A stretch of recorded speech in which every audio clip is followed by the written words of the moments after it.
जिस वेशधारी में ये गुण हो उसे ही संत कहते हैं। उसकी वाणी से केवल भगवत यश ही निकलता है। जब चार के बीच में बैठेगा तो भगवत चर्चा, ये पहली पहचान संत की। भगवान नारायण लक्ष्मी जी सहित समस्त पार्षदों को पहचान बताए हैं कि मेरे भक्त की सबसे पहली पहचान है कि वो जब बात करेगा तो मेरा नाम निकलेगा, मेरी बात निकलेगी। कहां गए थे वो? श्री जी की कृपा से परिक्रमा करके आ रहे थे। श्री जी ने ऐसी प्रेरणा की परिक्रमा होके आ रहे। और कैसे? बड़ी कृपा है लाडली जी की। नहीं और सब कैसे? बस श्री जी की बहुत कृपा है, बड़ी करुणामयी है। अपने जैसे अधमों को स्वीका शुरू पिंड छुड़ाना उसको मुश्किल पड़ जाएगा। ऐसे प्रेमी हैं, खड़े खड़े वो ऊब जाएगा, कब भागो। वो चर्चा वृंदावन प्रियाजू लाडली लालो के ऐसे प्रियालाल के प्रेमी जन होते हैं कि उनको बस भगवत चर्चा ही करनी। अगर जबान खुली तो भगवत चर्चा। धूप है कि क्या है? देखा है, मधुकरी मांगने जा रहे संत जन मिल गए, खड़े धूप में नंगे पैर, चर्चा और घंटों चर्चा हो रही। बोधयंता परस्परम कथयंति च माम नित्यम तुष्यंति च रमंति च। ये कठिन बात है। चर्चा करते तो बहुत मिलते हैं, पर तुष्यंति च रमंति च, उसी में संतुष्ट होगा, आनंदित, उसी में रमण कर रहा है, उसे कोई चाह नहीं। भगवत चर्चा हुई मानो पेट भर गया। कितनी अहोभाग्य, 1 घंटा से भगवान की चर्चा हो रही, प्रियालाल की चर्चा हो रही। आगे कह रहे हरि को भजन, साधु की पहचान हर समय भजन परायण। कोई माला से जप रहा है, कोई बिना माला से जप रहा है। बिना माला से जपने वालों की पहचान होती है, वो गुरु प्रसाद से जागृत होती है। एक दृष्टि में पता चल जाएगा ये बहिर्मुख है या अंतर्मुख होकर नाम जप कर रहा है। जहां एक दृष्टि गई तो पता चल जाता है। अंतर्मुख का एक अलग होता है, वो एक कुछ अलग चेहरा हो, चाहे जितना वो छुपाना चाहे नहीं छुपा सकता। एक दृष्टि में पता चलता है नाम जापक है, अंतर से में नाम चल रहा है। और चाहे जितना दिखाना चाहे, मान लो ऐसे बाहर, तो अंतर में पता चल जाएगा ये केवल सामने की बात है, अंतर में इसके नहीं चल रहा है। दोनों बातें भजन करने वालों को अपने आप पता हो जाती है। उपासक, संत, भागवत, महाभागवत, इन सब की पहचान भजन से ही है। कल चर्चा जब विश्राम हो रही थी सुना था, आधे पल के लिए भी त्रिभुवन की राज्य लक्ष्मी देने पर जो अपने प्रभु का भजन नहीं छोड़ता, सुमिरन नहीं छोड़ता, वो महाभागवत है। तो हरि को भजन ये प्रधान बात है। मुंह खुले तो भगवत चर्चा और मुंह बंद तो नाम चल रहा है। राधा वल्लभ श्री हरिवंश, राधा वल्लभ श्री हरिवंश, या जो गुरु जी ने दिया हो, जो नाम प्रिय हो, राधा राधा, ये मान लो, बहुत आनंदित हो जाओगे। मान लो कुछ पैसा नहीं लगना हो, बहुत बड़े धनी हो जाओगे, बहुत बड़ा लाभ मिल जाएगा। ये सब पुण्य रुई का ढेर समझो, एक अपराध बन जाए सब भस्म हो जाएंगे। नाम सोना है, सोना जितना तपेगा उतना ही चमकेगा, नष्ट होने वाली नहीं, अविनाशी वस्तु है। कमा लो ये सोना। ये जो सोना है, सोना, ये सोना वास्तविक सोना, इसी सोना में सोवत पांव पसार। पूरी रात निकल जाए, जब नींद ना आवे, मंत्र चले, तब समझो।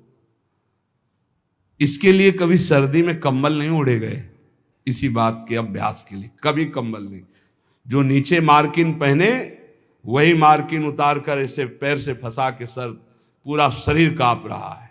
मंत्राकार वृत्ति, पेट में अन्न नहीं, ऊपर वस्त्र नहीं, गंगा का किनारा, भीषण सर्दी, 1 मिनट नींद नहीं, मंत्राकार। 4 बजे गंगा में फिर खड़े हुए। ऐसे थोड़ी भागवती की वृत्ति बनाई जाती है। ऐसे लगा जाता है जैसे गरीब आदमी ओवर टाइम करके पैसा कमाता है, किसान आदमी रात दिन लगा रहता है। ऐसे कायर पुरुष थोड़ी भजनानंदी होते हैं। ये शरीर को बहुत दुलार करने वाले भजनानंदी नहीं होते। सच्ची मानिए, जितना सुख शरीर को दोगे उतना अध्यात्म सुख से हीन होते चले जाओगे। मारो इस प्रकृति जन्य की अधीनता को तुमने जो स्वीकार कर रखी। हर प्रकृति का वार सीधे सहो। यह प्रवचन नहीं करते, जीवन में जो जिए वो बता रहे हैं। किसी आश्रम में ठहरना नहीं, ऐसे आश्रम में ठहरना जहां जंगल किसी का जाना नहीं, ऐसे बहुत से आश्रम मिले। जीवन भर प्रकृति से लड़ना रहा है, तभी परमात्म चिंतन का एक तार भाव बनता है। जब सीधे प्रकृति का वार सहे, यम ही न व्यथ्यन्ते ते पुरुषम पुरुषर्षम। काशी के घाटों में जो तपन होती थी दिन भर धूप की, तो रात्रि के 2 बजे तक तपना ही होती थी, और 2 बजे उठ के नहा के विश्वनाथ जी जाना है। जीवन को एकदम प्रकृति से वार सहने वाला बना ले तो बहुत आनंद आता है। ये सुविधा नरक समझो, सच्ची मानिए आप। हरि भजन में दिखावा कभी नहीं होना चाहिए, नहीं तो सच्चाई का हरि भजन छूट जाएगा। भजन करने वाले उपासक को कभी कीर्ति की चाह मत रखना, ये हम प्रार्थना करते हैं। ये अंतिम वो खाई है जहां से गिरा करके भगवान से विमुख कर दिया जाता है। दिन है तो रात आएगी, रात है तो दिन आएगा, ऐसे देखना हम तुमसे कहते हैं। ये सब केवल बाहरी है। आंतरिक श्रद्धा अटूट होती है, बाहरी श्रद्धा में कोई दम नहीं होती। हम इन श्रद्धाओं की दम नहीं होती। इनको तो हर गली में खड़ी होना, जहां वाह वहीं खड़े हो गए। श्रद्धा वो होती अटूट कि चाहे जैसी परिस्थिति हो, चाहे जैसी घटना हो, मैं आपका हूं तो सिर्फ आपका हूं। वो होंगे अंगुलियों में गिनने वाले, वो अंगुलियों में गिनने वाले होते हैं। इसलिए साधु की सेवा पहचान, स्वयं साधु होते हुए साधु की सेवा, और निरंतर हरिभजन, और सर्वभूत पर दया, समस्त जीवों पर दया का भाव। दया बिना साधु कसाई, पर ये भी दया करी तो आफत आई बड़ी। कैसे तुम्हें बताए, मतलब बहुत विचित्र गति। आध्यात्मिक आनंद की प्राप्ति के लिए बिल्कुल व्यवहार शून्य जीवन जो जिया गया, उसमें बिल्कुल विपरीत जीवन प्रभु ने किया है। हजारों लाखों की जो भीड़, ये जनसंख्या है भगवान, ये भीड़ भजन अगर निरंतर आपका अभ्यास है तो चल जाएगा, नहीं तो आम हो जाएगा कि मैं बहुत बड़ा हो गया हूं, जहां हुआ मैं बहुत बड़ा हुआ, वहीं से भक्ति का नाश हो जाएगा। ये सम्मानम कल्यात घोर गरलम नीचापमानम सुधा श्री राधा मुरलीधरो भज सके वृंदावन मात्यज। ए भाई, कभी भूलकर भगवान से यश मत मांग लेना कि हमारा भी नाम हो जाए। बहुत खतरा है इस नाम में, बहुत खतरा है। आपसे सबसे प्रार्थना करते हैं, यश की चाह मत रखना। उर कछु प्रथम वासना रही, सो प्रभु पद सरित प्रीति सो बही। बहा दो वासना को। अगर कोई वासना रहेगी तो बहुतायत में मिलेगी, क्योंकि मेरा मालिक सबसे पहले अंदर की वासना की पूर्ति करता है।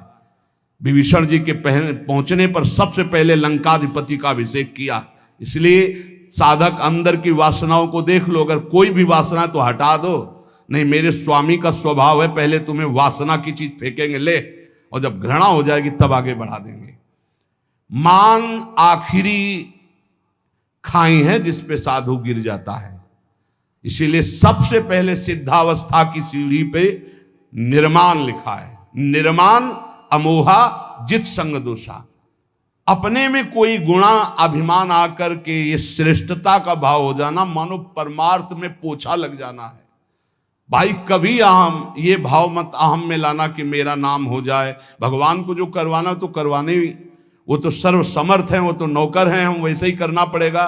पर चाह कभी मत करना। अगर चाह किया तो ये आखिरी खाई है, इसमें साधु को गिरा दिया जाता है। ये माया की बड़ी विचित्र मनोहर चाल है, बड़ा मीठा जहर है, जिसे हाथ में लेकर स्वयं खा लिया जाता है। ये मान, प्रतिष्ठा, यश, कीर्ति, ये जगत मंगल कराने वाले भगवान की हो, उन्हीं का यश गाए। अपनी कभी ना मानकर इसका जो भोग करेगा वो नष्ट हो जाएगा। मेरी यश कीर्ति इससे नष्ट हो जाएगा। सर्वभूत पर दया, दया तो करनी है, पर दया वो जिसमें भगवत विस्मरण ना होने पावे। दया को उल्टा याद, अगर हरि की याद भूल गई तो वो दया फंसा देगी पक्का। और जिस दया में हरि सामने है कि ये मेरे भगवान हैं, वो कभी नहीं फंसा पाएगी। संत के लक्षण, जब वाणी खुले तो भगवत चर्चा, जब वाणी बंद तो भगवान नाम जप, और स्वयं साधु होते हुए साधु की सेवा, ये प्रधान लक्षण है।